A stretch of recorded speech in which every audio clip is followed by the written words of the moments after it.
नमस्कार दोस्तों, आज फिर आपका स्वागत है क्राउन इमिग्रेशन के यूट्यूब चैनल पर। तो आज का जो हमारा विषय है how to avoid visa refusal. तो आज की वीडियो के अंदर मैं ऐसे कुछ पॉइंट्स डिस्कस करूंगा। अगर आप उन पॉइंट्स के प्रिकॉशंस लेते हैं तो आपके जो वीज़ा रिफ्यूज़ल के चांसेस हैं काफ़ी कम हो सकते हैं। ये जो पॉइंट्स हमने निकाले हैं, कहाँ से निकाले हैं?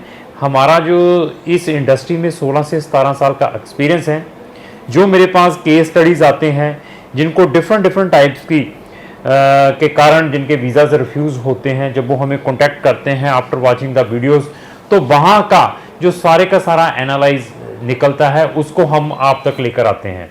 तो इसके अंदर कुछ ऐसे पॉइंट्स हैं, अगर आप इन पॉइंट्स को अपने माइंड में रखते हैं बिफोर अप्लाइंग द वीज़ा, तो आपके वीज़ा रिफ्यूज़ल होने के चांसेस कम है। आप अपनी डेस्टिनेशन पर इन टाइम पहुंच सकते हैं। तो सबसे पहला जो इसके अंदर पॉइंट है, कभी भी किसी भी कंट्री में कोई भी फेक डॉक्यूमेंट लगाकर अपना वीज़ा ना अप्लाई करें। मैं रिपीट कर दूं, आप कोई भी फेक डॉक्यूमेंट और फैब्रिकेटेड डॉक्यूमेंट, तो कोई भी कंट्री में या किसी भी कंट्री में फेक डॉक्यूमेंट लगाकर किसी भी टाइप का वीज़ा अप्लाई ना करें।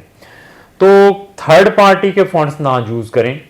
मतलब आपने अपना टूरिस्ट या स्टडी वीज़ा अप्लाई करना है तो आपने थर्ड पार्टी किसी अनदर पर्सन की बैंक स्टेटमेंट लगाकर अपना वीज़ा अप्लाई कर रहे हैं, तो उन केसेस में भी आपको रिफ्यूज़ल ही मिलेगी। क्योंकि मेरे पास ऐसे बहुत सारे केसेस आए भी हैं, आते भी हैं, जहां पर थर्ड पार्टी के फंड लगाकर उन्होंने अपना स्टडी वीज़ा लेने की कोशिश की है या टूरिस्ट वीज़ा लेने की कोशिश की है। ब्लड रिलेशन में फंड्स हैं तो there is no any problem. इसके अलावा आपके पास ऑलवेज अल्टरनेटिव होना चाहिए अनदर कंट्री का। अगर आप एक कंट्री में अपना एडमिशन या वीज़ा अप्लाई करने के लिए जा रहे हैं तो आपने ऑलवेज सब्स्टिट्यूशंस रखना है अनदर कंट्री का भी, कि मैं इस कंट्री में भी अपना एडमिशन सिक्योर करके रखूं कि इन केस इस कंट्री में मेरा रिफ्यूज़ल आता है किसी भी कारण, तो मैं अनदर कंट्रीज़ कि मेरे पास ऑप्शंस इजीली अवेलेबल हो, वहाँ से मेरा एडमिशन आया हो तो मैं वहाँ पर अप्लाई अपना वीज़ा करके चला जाऊँ। स्ट्रॉन्ग फाइनेंशियल प्रोफाइल, तो फॉरेन की डेफिनेशन ये है कि आप बहुत रिच हैं, इसीलिए फॉरेन यूनिवर्सिटीज़ या फॉरेन कंट्री में पढ़ने के लिए जा रहे हैं, तो आपकी जो फाइनेंशियल प्रोफाइल है वो स्ट्रॉन्ग होनी चाहिए।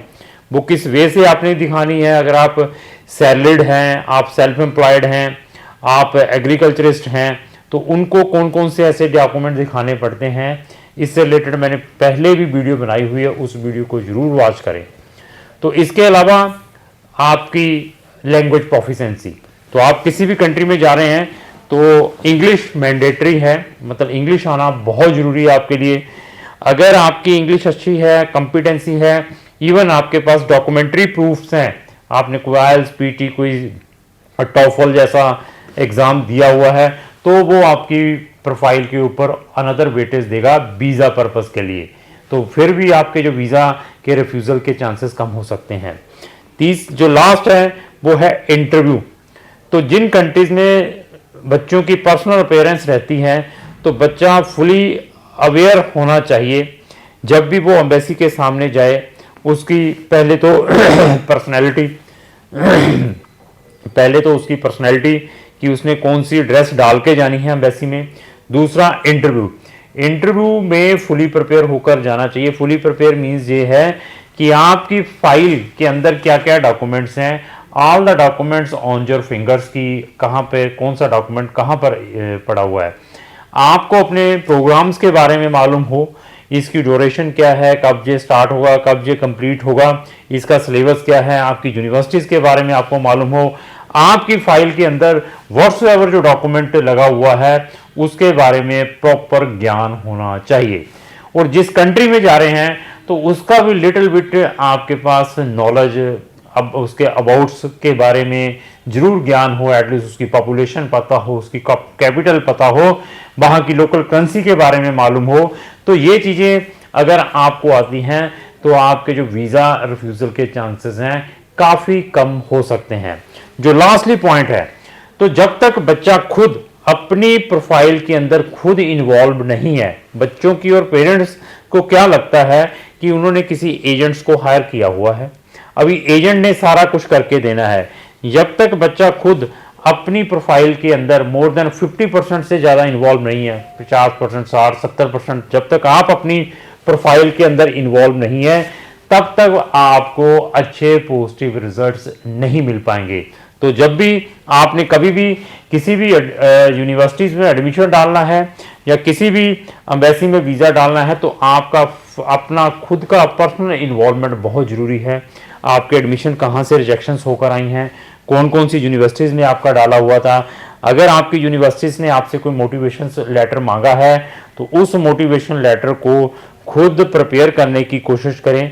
सैंपल जरूर अपने एजेंट से ले लें, वो लेने के बाद आप खुद प्रिपेयर करने की कोशिश करें और जो फाइनल टच है अपने कंसल्टेंट को इसको फाइनल टच दें। तो ऐसी चीज़ों को अगर आप अपने माइंड में रखते हैं तो आपके जो वीज़ा रिफ्यूज़ल के चांसेस काफ़ी कम हो सकते हैं।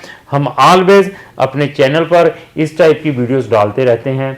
तो हम बच्चों को 100 कंट्रीज़ में पढ़ने के लिए भेजते हैं। अगर आपने किसी भी कंट्री में पढ़ने के लिए जाना है तो हमारी हर एक कंट्री से रिलेटेड जो वीडियोज़ की प्लेलिस्ट है हमारे चैनल पर बनी हुई, वहाँ जाकर देख सकते हैं। लास्ट में यही रिक्वेस्ट है, अगर आपको जो मेरी वीडियो अच्छी लगी इसका लाइक एंड शेयर करना ना भूलें। Thank you.